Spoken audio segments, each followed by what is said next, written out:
ዶሮ መገነጣጠል ካልቻልሽ ቆመሽ መቅረትሽ ነው። የሀበሻ ዶሮ አገነጣጠል ላሳይሽ።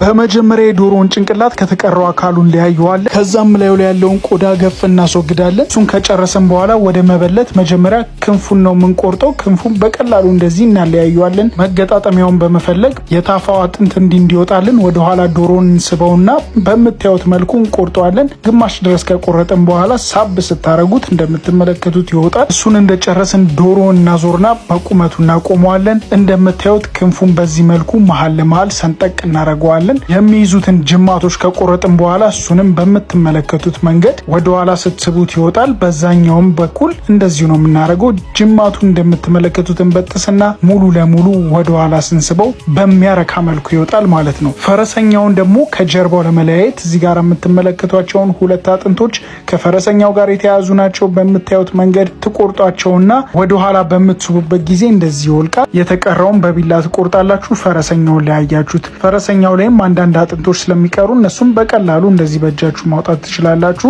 ፈረሰኛውን ጨርሰን ደግሞ አንገቱን እንደዚህ በምታዩት መንገድ እንለያየዋለን። አንገቱን ከጨረስን በኋላ መቋደሻውን መሀል ለመሀል ሰንጥቀን የምታዩትን ቆዳውን እንልጣለን። ከዛም አከርካሪው ጋር ያለውን ሁለት አጥንቶች አውጥተን ይህን ይመስላል 12ቱ ብልት ማለት ነው። ይህ ቪዲዮ ከጠቀማችሁ ላይክ፣ ፎሎ፣ ሼር፣ ኮፒ ሊንክ አድርጉልኝ። ይመቻችሁ። ወዳችኋለሁ። ፒስ አውት